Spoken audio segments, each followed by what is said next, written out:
अस्सलाम वालेकुम, hello and welcome to sports room. मैं हूं आपका मेज़बान नजीबुल हसनैन और आज प्रोग्राम में हमारे साथ होंगे former wicketkeeper batter Kamran Akmal. और कामरान से बहुत सारी चीज़ों पे बात करेंगे। कामरान अस्सलाम वालेकुम, वेलकम टू द शो। सबसे पहले शुरुआत कर लेते हैं कैंप से। पाकिस्तान टीम ने ब्रेक के दौरान कैंप लगाया, पाकिस्तान क्रिकेट बोर्ड ने, जिसमें नौजवान खिलाड़ियों और वो खिलाड़ी जो टीम में शामिल नहीं हैं उनके स्किल्स पर काम हुआ। कामरान, मुझे ये बताइएगा कि क्या इससे कोई फ़ायदा नज़र आ रहा है या सिर्फ एक गिमिक है, क्या सोचते हैं आप? जी अस्सलाम वालेकुम नजीब, बहुत शुक्रिया। नजीब देखें, ब्रेक के दौरान डेफिनेटली जब ऑफ सीज़न होता है तो कैंप लगाया जाता है, लेकिन ये एक एक हफ्ते के कैंप से कुछ हासिल होने वाला नहीं है। आप बेसिक चीज़ें बता सकते हैं कि इस कैंप का कितना फ़ायदा है। देखिए, फ़ायदा लड़कों को उस वक्त ही होता है जब तक वो क्रिकेट ना खेले, मैचेस ना खेले, डोमेस्टिक क्रिकेट ना खेले। जब ये जाएंगे डोमेस्टिक क्रिकेट में, उस वक्त पता चलेगा कि इस कैंप होगा या नहीं होगा। और सबसे पहले तो लड़कों का माइंडसेट चेंज करने की ज़रूरत है। डोमेस्टिक क्रिकेट की तरफ जाना ज़रूरी है, उस तरफ खिलाना बहुत ज़रूरी है। फिर फ़ायदा आपको इन कैंप का कि लड़के जाके अपनी डोमेस्टिक में परफॉर्मेंस दिखाएं, पता चले कि हमने जो कैंप में काम किया उसका कितना फ़ायदा हुआ, हमें सीज़न में कैसी परफॉर्मेंस हुई है, हमारी टेक्निक बेहतर हुई है, स्किल बेहतर हुई है, मेंटल लेवल बेहतर हुआ। ये सारी चीज़ें फिर उस वक्त आप क्या नाम है एनालाइज करते हैं, तो फिर जाके फ़ायदा होता है इस कैंप का। अच्छा, कैंप हमने देखा कि माइक हैसन जो हमारे कोच हैं वो खिलाड़ियों के साथ काम कर रहे हैं, ख़ास तौर पर बाबर आजम और रिजवान के साथ भी उनको काम करते हुए देखा। ये कितना खुशाइन है, क्योंकि इससे पहले हम जो फॉरेन कोचेस लाते थे वो सिर्फ पाकिस्तान के मैचेस में ही दस्तयाब होते थे। नजीब, ये हर कोच की ड्यूटी है और मेरे ख्याल से कोई भी कोच आता है तो वो टॉप लेवल से लेके जो हमारा सबसे जूनियर लड़का होता है उन सब के साथ वो बातचीत भी करता है और उसकी स्किल बेहतर करवाने की कोशिश भी कर रहा होता है और उसको बता रहा होता है कि आगे हमने क्रिकेट कैसे खेलनी है, कैसे अपने आप को डेवलप करना। तो अच्छा साइन है कि वो सबको एक नज़र से देख रहा है और इसका फ़ायदा पाकिस्तान की क्रिकेट को होगा। और जो अच्छे कोच होते हैं वो ऐसे ही काम करते हैं और अच्छा साइन है कि बाबर के साथ उन्होंने बात की है, रिजवान के साथ की है, बाकी जो लड़के टीम में नहीं है उनके साथ उसने अपना एक्सपीरियंस शेयर किया और अपनी पाकिस्तान टीम को जिस चीज़ की ज़रूरत है वो चीज़ें बताई हैं जिसका फ़ायदा इन लड़कों को होगा। और अच्छा साइन है कि एक कोच आके हर बात कर रहा है। ठीक है, कैंप के हवाले से तो बात हुई। यहाँ आपको ये भी बताएं कि बांग्लादेश के खिलाफ जो T20 सीरीज़ है उसके लिए ज़राए के मुताबिक टीम को फाइनल शक्ल दे दी गई है, खिलाड़ी मुंतखब कर लिए गए हैं। नायब कप्तान शादाब खान इंजरी का शिकार होकर बाहर हो गए। कामरान, ये बताइएगा कि शादाब जो है वो इंजरी की वजह से फिर बाहर हो गए हैं, एक बार फिर जो है वो इंजरी, तो ये एक स्पिन ऑलराउंडर का बार बार इस तरह से बाहर हो जाना ये पाकिस्तान के लिए मुश्किलात बढ़ाता है? जी बिल्कुल, शादाब हमारा बेस्ट प्लेयर भी है, परफॉर्मर भी है। ठीक है, लास्ट जो 1.5-2 साल है उसकी परफॉर्मेंस नहीं है। जब स्टार्ट किया था बड़ा ज़बरदस्त था और बड़ी ज़बरदस्त परफॉर्मेंस दिखाई है, फिटनेस लेवल भी टॉप लेवल पे था। इंजरी की काफ़ी आपको पता है कि प्रॉब्लम है शादाब को कि कंटिन्यू क्रिकेट नहीं खेल रहा। PSL भी जब स्टार्ट हुई है तो स्टार्टिंग में अनफिट हो गया था। तो ये मेडिकल पैनल की तरफ भी देखने की ज़रूरत है पाकिस्तान क्रिकेट बोर्ड को, चेयरमैन साहब को, कि यहाँ पे हम लोग क्या बेहतरी ला सकते हैं। क्यों हम लोग कोई भी लड़का अनफिट होता है तो वो लंबे अरसे के लिए बाहर हो जाता है या बिल्कुल ही उसकी इंजरी ठीक नहीं होती, हम इंग्लैंड भिजवा देते हैं, पाकिस्तान में उसका ट्रीटमेंट नहीं होता, रीहैब नहीं होता। तो ये अलमिया तो है पाकिस्तान की क्रिकेट में। तो इसलिए कहता हूँ कि जो बेस्ट सूटेबल है मेडिकल पैनल में उन बंदों को लाया जाए जिसका फ़ायदा इन लड़कों को इतना लंबा इंजर्ड ना हो। और आप देखें कि शादाब आया फिर अनफिट हो गया, तो अब इसकी तरफ बड़ा सीरियसली देखना पड़ेगा। दुनिया में इंजरीज होती हैं, बड़ी जल्दी प्लेयर्स वापस आ जाते हैं और फिट होके आते हैं। दोबारा फिर इंजरी बहुत अरसे बाद होती है, यहाँ पे फिट होके आते हैं इंजरी के बाद, तो फिर आप देखते हैं एक आधी सीरीज़ के बाद फिर इंजर्ड हो जाते हैं। तो इस तरफ बड़ा सीरियसली फिर मैं बोलूँगा पड़ेगा। अच्छा, बांग्लादेश के खिलाफ होम ग्राउंड पर हमने बड़े ज़बरदस्त अंदाज में सीरीज़ जीती। अब उन्हीं से उनके वहाँ सीरीज़ है, हमें पता है कि हम वहाँ पे भी अच्छा कर सकते हैं। प्रॉब्लम ये है कि मुश्किलात क्या आपको लगता है इस टीम को जब आएंगी, जब बड़ी टीमों से मुश्किल हरीफ से मुकाबला होगा तो वहाँ प्रॉब्लम होगी? क्या उस वजह से वहाँ हम अपने पुराने खिलाड़ियों को वापस ले आएंगे? बिल्कुल नहीं जी। बांग्लादेश के साथ अभी आपको पता है कि 5 जून को लास्ट मैच हम लोग T20 का खेले थे पाकिस्तान में, बड़ी अच्छी सीरीज खेले थे, अप्रोच बेहतर लग रही थी। लेकिन ये भी नहीं हमें भूलना चाहिए वो बांग्लादेश की टीम है जो यूएई से हार के आई हुई है। उनके खिलाफ कोई भी टीम खेल रही होती उस टाइम पे उनको ऐसे ही फेंटा देना था। लेकिन थोड़ी क्लैरिटी बेहतर नज़र आ रही थी, अप्रोच थोड़ी बेहतर नज़र आ रही थी।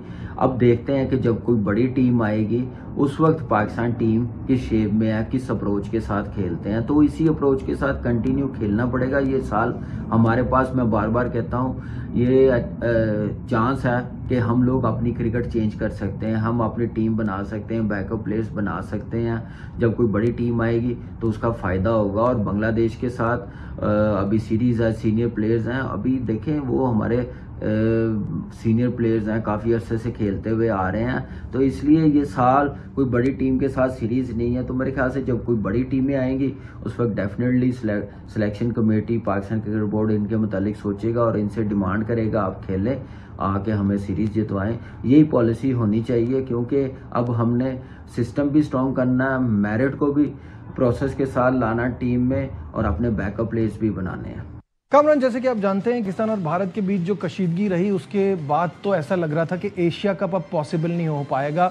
लेकिन कल से जो खबरें आ रही हैं उसके बाद ये फीलिंग आ रही है कि वो जो अनसर्टिनिटी के बादल हैं वो झट गए हैं और अब ये कहा जा रहा है कि भारत की मेज़बानी में ये इवेंट यूएई में होगा। लेकिन मेरा बार बार एक ही सवाल है कि वो जो इंडिया का इस वक्त माइंडसेट बना हुआ है, क्या इतना पेशेंस होगा कि पाकिस्तान और हिंदुस्तान का मैच वो बर्दाश्त कर सकें, और क्या इंडिया की मेज़बानी में पाकिस्तान उसमें शिरकत करेगा? और ये एक आपको लगता है एक अच्छा साइन है, आसानी से हो जाएगी ये सारी चीज़ें? बिल्कुल नहीं जी। यूएई में मेरे ख्याल से हो रहा है, और यही रिपोर्ट मीडिया भी कर रहा है, सोशल मीडिया पे भी चल रही है। इंडिया होस्ट कर रहा है तो दुबई में खेला जाएगा, और अच्छी चीज़ है कि एशिया कप हो रहा है। आपको पता ये होना ज़रूरी था, ब्रॉडकास्ट ने साइन किया हुआ है, नुकसान ठीक ठाक होगा। तो अब देखें, वॉर के बाद जब ये इंडिया पाकिस्तान का मैच होगा तो मेरे ख्याल से दुनिया के रिकॉर्ड तोड़ देगा ये मैच, क्योंकि आपको पता है कि इंडिया पाकिस्तान का मैच पहले भी कितना देखा जाता है। देखिए, सबसे पहले ही बात तो ये है कि ना हमारा मुकाबला उनके साथ टेस्ट मैच में है, क्योंकि वो हमारे साथ 2007 के बाद कोई सीरीज़ खेले नहीं। अगर खेलेंगे तो वो आपको पता है कि वो कितनी ज़बरदस्त टीम है, कितनी ज़बरदस्त अप्रोच के साथ खेल रहे हैं। नंबर 1 टीम है, नंबर 2 टीम है, हम नंबर 9 पे हैं। तो यहाँ से अंदाज़ा लगा ले, क्वालिटी में हम उनको कम्पीट नहीं कर सकते। वनडे क्रिकेट हम वो भी इनको कम्पीट नहीं कर सकते। हाँ, थोड़ा बहुत हम लोग थोड़ा सा प्रेशर डाल सकते हैं, थोड़ा डोमिनेट कर सकते हैं, कहीं जाके जीत भी सकते हैं, वो सिर्फ T20 क्रिकेट है। भाई आप कामरान, बड़ा क्लियर स्टांस है कि तीनों फॉर्मेट्स में इंडिया हमसे बेहतर है। तो दबाव तो पाकिस्तान के ऊपर वैसे ही रहता है हिंदुस्तान के अगेंस्ट खेलने में, obviously it's a better side. लेकिन ये जो हालात हुए इनके बाद क्या आपको लगता है मजीद प्रेशर होगा? जी, ये तो आप दोनों टीमों के प्लेयरों से पूछेगा जब एशिया कप का मैच होगा, कितना का प्रेशर होगा, कितना दबाव होगा। तो मेरे ख्याल से ठीक ठाक होगा प्रेशर दोनों टीमों के प्लेयरों पे, क्योंकि आपको पता है कि पिछले 2-3 महीने से जो एक टसल चल रही थी इंडिया पाकिस्तान की, वॉर के बाद ये पहला मैच है। तो ठीक ठाक मेरे ख्याल से दबाव होगा दोनों टीमों के प्लेयरों पे। इतना इजी नहीं होगा, बड़ा मुश्किल होगा।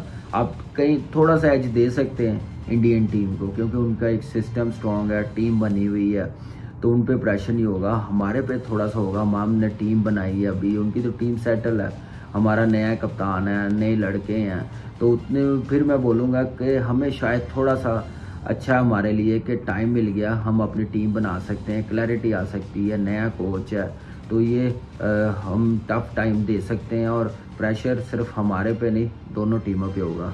थोड़ा सा आप एज दे सकते हैं कि उनकी टीम जो सेटल है पहले से, उसका एज दे सकते हैं।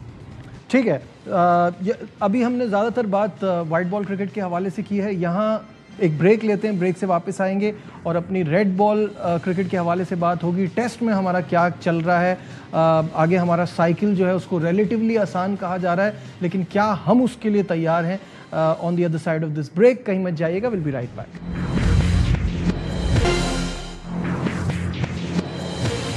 Glad to have you back once again to Sports Room in conversation with former Test cricketer Kamran Akmal. और कामरान से पाकिस्तान की T20 और वनडे क्रिकेट के हवाले से बात हो रही थी, साथ साथ हम कैंप के हवाले से भी बात कर रहे थे। अब मूव ऑन करते हैं और बात करते हैं टेस्ट क्रिकेट के हवाले से, जिसमें कामरान हमारा जो साइकिल की शुरुआत हो रही है वो हो रही है जनूबी अफ्रीका के ख़िलाफ़, और जो कि वो आसान हरीफ नहीं होगी।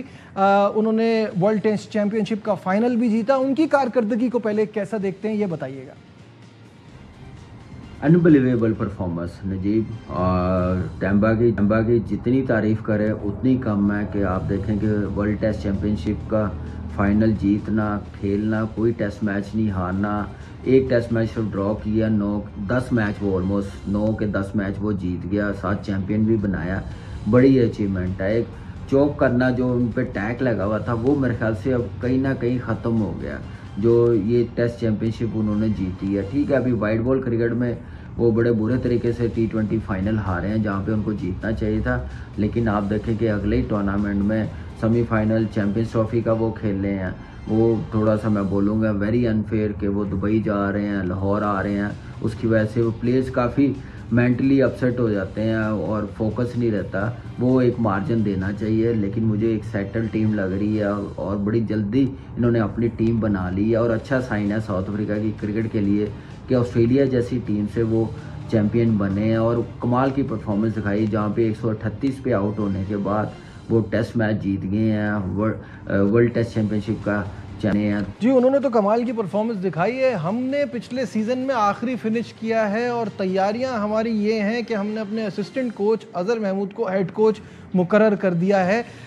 पिछले साइकिल में जब आपकी आखिरी पोजीशन आती है तो आपने वो देखे बगैर, परफॉर्मेंस की बेस पे ही होती है ना काम, आपने एक असिस्टेंट कोच को हेड कोच मुकर्रर कर दिया, इसको कैसा देखते हैं आप?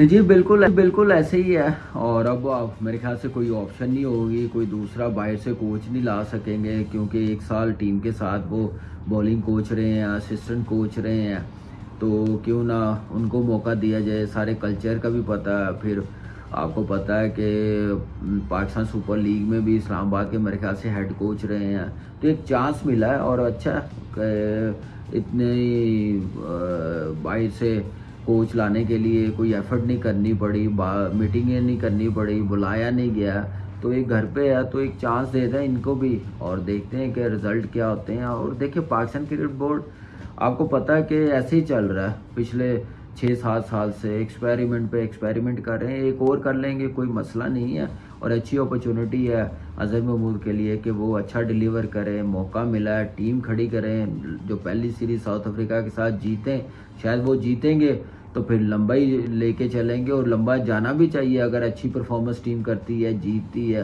पहली 2 series world test championship number 9 पे हैं, नंबर 4-5 पे आ जाएँ, बड़ी अचीवमेंट होगी। और अगर अच्छी क्रिकेट खेल लेंगे, अप्रोच अच्छी होगी, जीतने के लिए खेलेंगे, तो टॉप 2 में भी आ सकते हैं। लेकिन वो सारा डिपेंड करेगा अज़हर महमूद की कोचिंग पे, उनके प्लान्स पे, लड़कों को क्या मैसेज देते हैं, किस अप्रोच के साथ खेलना है, उसके बाद फिर लड़कों का रिस्पॉन्ड क्या आता है, ये सारा पता चलेगा, सीरीज शुरू होगी। अच्छा, ये कहा जा रहा है, इसमें कोई शक भी नहीं है कि हमारी इस साइकिल में हमारा मुकाबला इतना मुश्किल नहीं है, पिछली साइकिल से आसान है ये वाली WTC की साइकिल।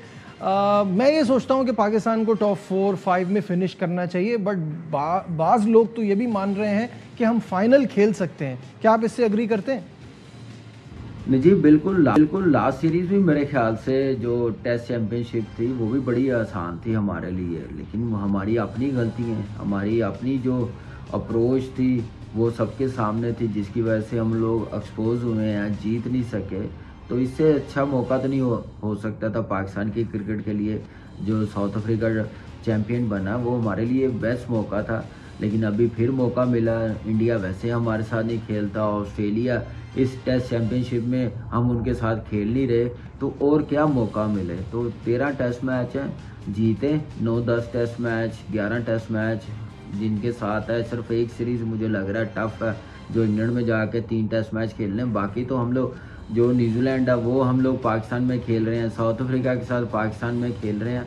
इन दोनों से जीते, क्यों नहीं जीत सकते? इंग्लैंड से भी तो जीते हैं ना, किस अप्रोच के साथ जीते हैं। अब ये पता करना है कि हमने खेलनी टाइप की क्रिकेट है, किस अप्रोच के साथ खेलनी है, क्या प्लानिंग होनी चाहिए, क्या हमारे पेसर आउट करेंगे, स्पिनर आउट करेंगे। लेकिन इन दोनों की तरफ देख के हमें अपनी टीम तैयार करनी पड़ेगी। बैटर्स जो हैं उनको बताना पड़ेगा कि हमने किस अप्रोच के साथ खेलना इन टीमों के खिलाफ, अभी से वो तैयारी होनी चाहिए। ये सबसे इम्पोर्टेंट हमारे लिए ये है। ये दो जो सीरीज़ आ रही है, होम सीरीज, ये जीत गए तो डेफिनेटली फिर पाकिस्तान टीम नेवर नो खेल सकता फाइनल, लेकिन उसके लिए आपको बड़ी टफ क्रिकेट खेलनी पड़ेगी। खबरें तो ये टेस्ट की क़यादत भी तब्दील करने का सोच रहे हैं, शान मसूद को हटाए जाने की बातें हो रही हैं। क्या आप समझते हैं ये अच्छा फैसला है कि अभी शान को कंटिन्यू करना चाहिए था? नजीब, अब मेरे ख्याल से जब से ये बोर्ड आया पिछले 1-1.5 साल से तब्दीलियाँ हो रही हैं और पूरे पाकिस्तान को अब यूज़ टू हो जाना चाहिए, आप लोगों को भी यूज़ टू हो जाना चाहिए। मैं तो हो गया हूँ, मुझे पता है कि 3-4 महीने के बाद फिर चेंजिंग करेंगे।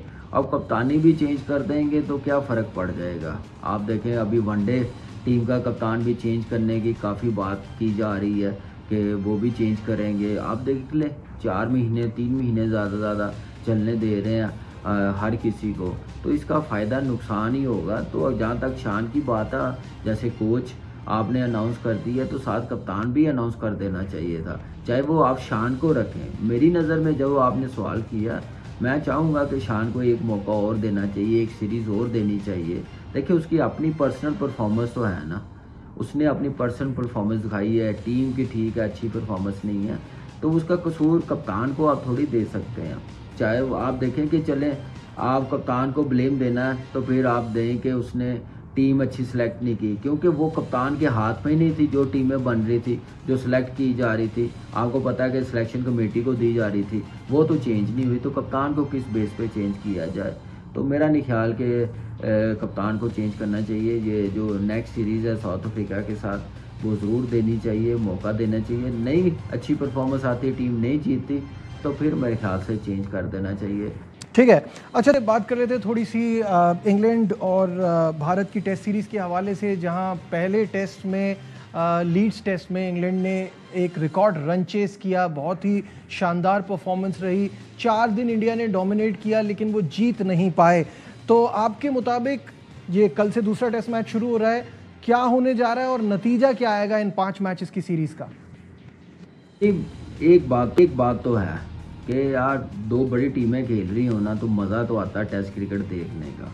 और किस अप्रोच के साथ खेली जा रही है वो आप भी डेफिनेटली बड़ा इंजॉय करोगे, क्योंकि मैं मिस नहीं करता ऐसी क्रिकेट जब हो रही हो इस अप्रोच के साथ। और कमाल की क्रिकेट, मुझे थोड़ा सा लग रहा था कि इंडियन टीम के लिए बड़ा टफ होगा, लेकिन 4 दिन वो टेस्ट मैच जीते हैं, 4 दिन। और विराट कोहली टीम का हिस्सा नहीं है, शामी नहीं है, रोहित शर्मा छोड़ गया हुआ है, आप देखें ऐश्वन नहीं है, उसके बावजूद नई टीम के साथ कुछ लड़कों का कमबैक भी हुआ। तो आप देखें एक बैटिंग ने अपनी रिस्पॉन्सिबिलिटी दिखाई है। टेस्ट मैच में 500 होने के बाद वो टीम हार जाए तो यहाँ से अंदाज़ा लगा लें कि क्या ज़बरदस्त क्रिकेट हो रही है, क्या ज़बरदस्त इंग्लैंड टीम ने भी कमबैक किया लास्ट डे। आप देखें इंग्लैंड टीम अपनी बॉलिंग की वजह से नहीं जीते, अपनी बैटिंग की वजह से जीते। वो कहा जाता है कि बॉलिंग की वजह से टेस्ट मैच जीता जाता है। तो आप देखें कि इंडिया अपनी बॉलिंग की वजह से टेस्ट मैच हारी है और दूसरा साथ फील्डिंग ने सपोर्ट नहीं किया, और इंग्लैंड सिर्फ अपनी बैटिंग की वजह से टेस्ट मैच जीती है और कमाल क्रिकेट खेली है। और देखिए ये 5 टेस्ट मैचेस की जो सीरीज़ है ना, इसको मैं इस नज़र से देख रहा हूँ कि इसमें मैं क्या बेहतर देख सकता हूँ। मैंने तो जितनी क्रिकेट खेल ली, लेकिन मैं ये सोच रहा हूँ कि हमारे पाकिस्तान के जो बच्चे हैं अंडर 19, अंडर 15 जो 20 साल के हैं, क्या वो ये क्रिकेट देख रहे होंगे? अगर देख रहे होंगे तो मेरे ख्याल से सबसे बड़ी कोचिंग है ये टेस्ट क्रिकेट। बिल्कुल, बहुत ही एक्साइटेड और सही कहा आपने, यंगस्टर्स को देखना चाहिए सीखने के लिए। बहुत बहुत शुक्रिया। कामरान अकमल हमारे साथ थे और बहुत सारे टॉपिक्स पर अपनी राय दे रहे थे। इस वक्त हमें ज्वाइन किया है हमारे नुमाइंदे शहजाद मलिक ने, उनसे कैंप के हवाले से डिटेल्स जानते हैं। शहजाद, मुझे ये बताइएगा कि कैंप जारी है और इसमें ज़्यादातर यंग लड़के, नए लड़के और हमारे T20 के कप्तान सलमान अली आगा भी हैं। कैंप 4 जुलाई तक जारी रहेगा, क्या एक्टिविटीज़ चल रहा है, कोचेस, ट्रेनर्स क्या किस चीज़ पे काम कर रहे हैं, स्किल डेवलपमेंट में ऐसा क्या कर रहे हैं वहाँ पे? जी नजीब, स्किल्स डेवलपमेंट कैंप जो है वो 3 मराहल में जो है वो उसका निकाद किया गया है और तीसरा मरहला जो है वो गुज़िश्ता रोज शुरू हुआ है और टोटल 47 यानी कि 47 खिलाड़ियों को बुलाया गया था। पहले और दूसरे मरहले में 15-15 खिलाड़ी थे, जबकि ये तीसरे मरहले में जो 4 जुलाई तक जारी रहेगा इसमें 17 खिलाड़ी शामिल हैं। दिन के टाइम खिलाड़ी जो है वो फिटनेस पर तवज्जो देते हैं इंडोर और नेशनल क्रिकेट एकेडमी में, जबकि शाम के टाइम जो है वो नेट प्रैक्टिस करते हैं LCCA ग्राउंड में। और director high performance Aqib Javed जो है वो उनकी निगरानी कर रहे हैं, जबकि मावन जो स्टाफ है वो उनकी मावनत कर रहा है। तो ये कैंप इतनी गर्मी के बावजूद जो है वो यहाँ पर जारी है और ट्रेनिंग जो है वो बड़ी अच्छी हो रही है। जी अच्छा, मुझे ये बताइए कि जब से आकिब जावेद आए हैं इस ओहदे पर, तो ये तो सभी जानते थे कि यहाँ एक्टिविटी ज़रा ज़्यादा बढ़ेगी। आगे के क्या प्लान्स हैं? क्या इसी तरह से एकेडमी बिजी रहेगी और ये चीज़ें चलती रहेंगी? जी, आकिब जावेद से जब हमारी बात हुई थी तो उनका यही कहना था कि इतनी जल्दी जो है वो तमाम चीज़ें ठीक नहीं हो सकती, कम से कम 6 माह लगेंगे इन चीज़ों को ठीक होते हुए।